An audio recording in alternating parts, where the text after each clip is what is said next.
आज विधानसभा में 2025-26 के लिए जो कृषि पशुपालन सहकारिता विभाग के लिए बजट का अनुदानित मांग था, उसमें चर्चा विचर्चा हुआ।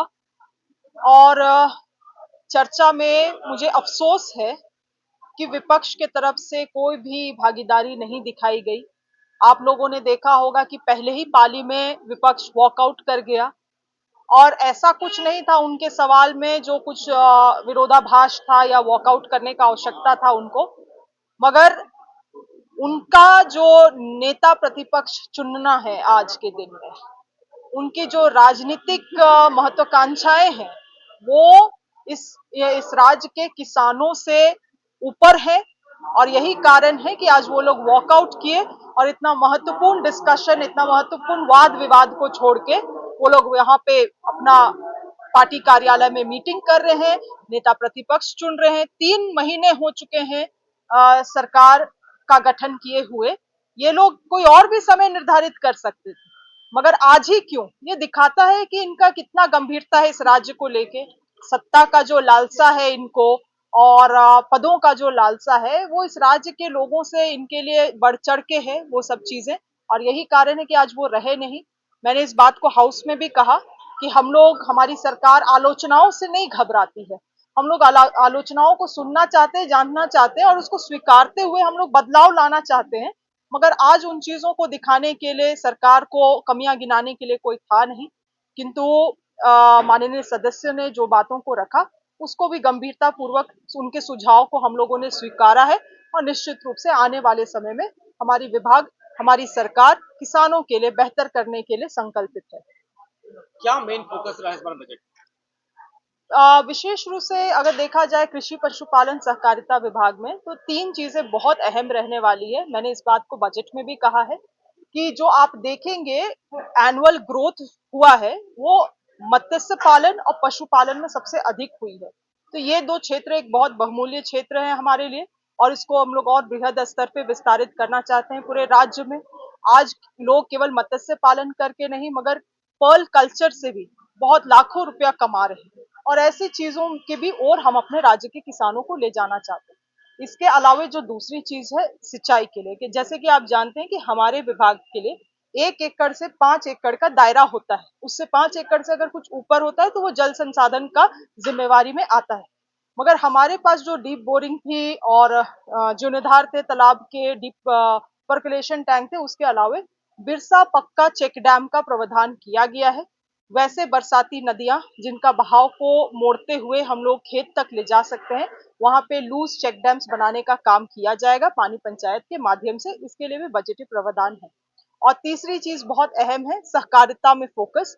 हम लोग चाहेंगे कि सहकारिता स्वरोजगार का एक बहुत अहम ये बन सकता, स्रोत बन सकता है। इसीलिए अधिक से अधिक लोग सहकारिता में जुड़े और एफपीओ के माध्यम से किसान हमारे विभाग से विभिन्न लाभ ले, चाहे वो 5 MT का स्टोरेज का मामला हो, 30 MT स्टोरेज हो, एफपीओ ग्रांट जो 15 लाख रुपया हमारी विभाग दे रही है वो हो। तमाम चीजें उनके लिए लाइंड अप है कोऑपरेटिव एफपीओ के लिए। शिल्पी जी, आज बीजेपी के विधायक वॉकआउट कर गए और वही मुद्दा था कि भैया को 5-25 सौ रुपये लेकिन विकलांग को 1,000 रुपये। ये कहाँ का सम्मान?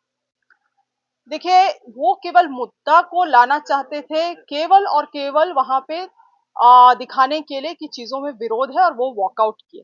अगर वो सवाल में भी वो वॉकआउट किए तो वापस वाद विवाद के लिए, क्योंकि आज कृषि विभाग का सबसे अहम बहस था, डिस्कशन था, अपने सुझाव को लाते वापस लौट सकते थे, मगर अभी तक वापस नहीं लौटे हैं हाउस में। कृषि विभाग से, कृषि राज्य के किसानों से उनका क्या द्वेष है, मगर तब भी नहीं लौटे। ये केवल दिखाता है कि ये अपना उल्लू सीधा करने के लिए केवल इस राज्य में अपने महत्वाकांक्षाओं को केवल ये मानते हैं। बाकी राज्य की क्या आवश्यकताएं हैं, राज्य की क्या चिंताएं हैं, उसमें इनका कोई भी इच्छा या इनका कोई ओपिनियन नहीं है। ये लोन माफी को लेकर जो बैंकों का रवैया है, क्या उसको लेकर सरकार की? नहीं, आपने बहुत अच्छा सवाल किया है। अच्छा है मैं आपके मीडिया के माध्यम से आम जनता तक ये सूचना पहुंचा सकूं। देखिए, हमारी सरकार ने 2021-22 में लोन माफी योजना लाया। उस समय 50,000 रुपए से हम लोग शुरू किए। आज के दिन में 2 लाख ऋण तक माफी है, किंतु वो केवल स्टैंडर्ड लोन के लिए है। स्टैंडर्ड लोन मतलब क्या? जो किसान टाइमली रिपेमेंट किए हैं उनके खाते में वो पैसा लौटाए हैं, उनके खाते में वो 2 लाख रुपए अगर ऋण लिए थे तो 2 लाख डीबीटी के माध्यम से जा चुका है। वैसे लगभग 4,72,000 किसान हैं इस राज्य में। उससे कई अधिक लगभग 6 लाख कुछ किसान हैं जिनका खाता एनपीए हो चुका है। बहुत जल्दी माननीय मुख्यमंत्री के दिशा निर्देश अनुसार वहां पे भी निर्णय लिया जाएगा, वहां पे भी बैंकों के साथ समन्वय बना के उनका भी माफी किया जाएगा। मगर इसकी जानकारी आम किसानों को नहीं है कि एनपीए खाते का माफी नहीं हो रहा है। उनको लगता है कि हमारा नहीं माफी हो रहा है, उनको माफी हो रहा है। और क्या होता है, कभी कभी बैंक अगर उनको बोलती है कि आप कुछ पेमेंट कर दीजिए, पेमेंट करेंगे तो फिर वो स्टैंडर्ड लोन में कन्वर्ट किया जा सकता है। पेमेंट कर दिए तो उनको लगता है कि बैंक हमसे पैसा भी वसूल रही है। इसीलिए बहुत कंफ्यूजन है। मुझे लगता है मीडिया, जनप्रतिनिधियों का एक अभियान चलना चाहिए लोगों को इसके बारे में जागरूक करने के लिए, तभी संभव है। और दूसरी बात है, जिन्होंने केसीसी लोन 2020 ही कट ऑफ मार्क है, 2020 से पहले लिया है उनका ही माफी है। कुछ लोगों ने अगर 21-22 में लिया है तो उनका माफी नहीं है, क्योंकि वो कट ऑफ ईयर नहीं है। इसीलिए छोटी छोटी चीजें हैं, जानकारी का अभाव है।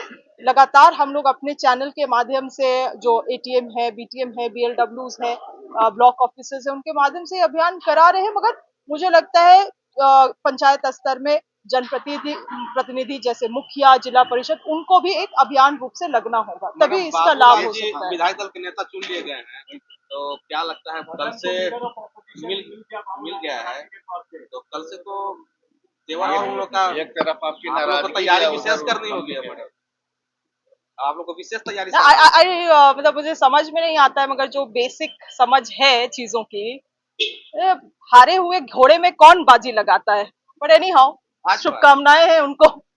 ठीक है। मैडम, सवाल है कि किसानों के लिए जो लैंड्स और टैक्स है, उसमें जो किसान है उनको पैसा नहीं मिल पाता है। राज्य सरकार जो तय करती है एमएसपी, वो भी किसानों को नहीं मिल पाता है। ये किसान परेशान है, इस पर आप क्या कहेंगे? देखिए, ये एक, मैं इसको किसी सरकार पे नहीं ठेलना चाहती हूँ, मगर आप गौर करेंगे तो मैंने इस बात को रखा कि आज पूरे देश भर का आंकड़ा आप देख लीजिए, मात्र 40% धान आदि प्राप्ति होता है और मात्र 25% पूरे देश भर में गेहूं का आदि प्राप्ति होता है। तो बाकी का जो 60% और 75% है, वो जा कहाँ रहा है? वो ओपन मार्केट में जा रहा है। इसीलिए एमएसपी को, अगर हम लोगों को, किसानों को लाभ पहुंचाना है, तो एमएसपी को एक्ट बनाना होगा, लीगलाइज करना होगा। आप ओपन मार्केट में भी बेचेंगे तो आपको जो एमएसपी दर फिक्स्ड है धान के लिए, गेहूं के लिए, वो ओपन मार्केट में भी दिया जाए तभी। क्योंकि देखिए, सरकार गोदाम बनाएगी कितना, आवश्यकता तो हमेशा बढ़ते ही रहेगा, आप कभी उसको पूरा नहीं कर पाइएगा। तो ये गैप है, और इसीलिए लगातार पूरे देश भर के किसान लगे हुए हैं जोरदार आंदोलन में एमएसपी को लीगलाइज कराने के लिए, और मैं भी इसके पक्ष में। मैम 2019 का घोषणा पत्र आप देखी है, जो पार्टी का था या फिर जो गठबंधन का था, उसमें बहुत सारी ऐसी घोषणाएं हैं किसानों के लिए पूरी नहीं हुई, तो क्या उसको इस बार पूरा किया जाएगा कि वो सब चला गया है? देखिए, हम लोगों का तो प्रयास रहेगा, जो भी इस राज्य के हित में है, राज्य के किसानों के हित में, उन चीजों को हम लोग करें। पिछला पूर्व का जो 5 साल रहा है हमारी सरकार के लिए बहुत चुनौतीपूर्ण भी रहा है। आप लोग जान ही रहे हैं, 2 साल जो कोविड में चला गया, राजनीतिक स्थिति क्या रही, दो दो मुख्यमंत्री रहे, एक मुख्यमंत्री रह रहे, फिर कुछ दूसरे मुख्यमंत्री बन रहे, चुनौतियां भी बहुत सारी रही हैं। मगर उसमें भी हम लोगों ने सरकार चलाया है, और जो आज 5 साल की जो उपलब्धि मैंने गिनाई, उसी 5 साल में हुआ है। ब्रेक ब्रेक में हुआ, मगर उसी 5 साल में हुआ है। इसलिए हमारी मंशा है, इच्छा शक्ति है, और आगे छोटी मुंह बड़ी बात हो जाएगी, इसलिए जो संभव होगा उसको हम निश्चित करेंगे।